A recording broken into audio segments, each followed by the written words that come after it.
Okay, so the next installment of my being a farmer is more about being creative and thinking outside the box than it is growing things.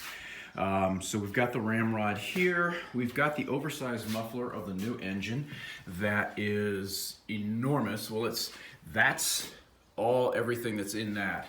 This is the original one right here. And it used to come out here, and then the actual little muffler that they had sat on the outside. Well, Kohler's now putting it on the inside with the new engine. So it's been a little bit of a thought process that I've had to have ever since the engine came, and now it's kind of coming to a head. And so what I thought about is using this flexible hose from O'Reilly's, and couldn't find the right size yesterday and was able to find it on the web this morning and got it. This is actually, I'm gonna have to set it down and pull back. This is actually almost exactly what I needed in my first drawing. If you look at this, is this long hose that goes in the wrong direction for what I need, but if you cut it here, you cut it here, and then you cut it over here, that's 390s.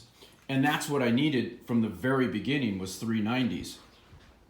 As I've been looking here though, it's like, okay, but what about changing it up and having it come up this way and then like working it around that way? So it took me a couple of hours this morning to kind of decide, because it's way better to play around and mess around with it and see, okay, that can go there. Because remember, we've got to have the filter come in here. So this can't stick out because the filter is going to go right here, and so it can't hit right here. So you got to think all these things through, because you really only want to cut this thing one time.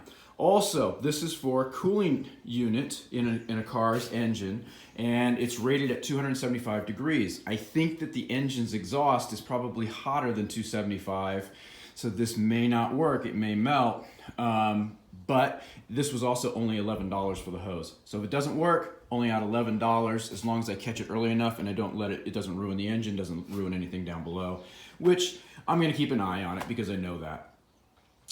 If it doesn't work, there are other options to give it a try, to give something else a try.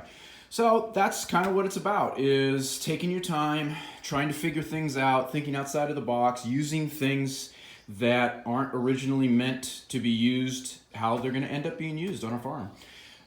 You end up saving a lot of money, and there's just so many things on a small farm especially that you have to create that work for your particular situation and nobody else's. And so you have to do it for yourself.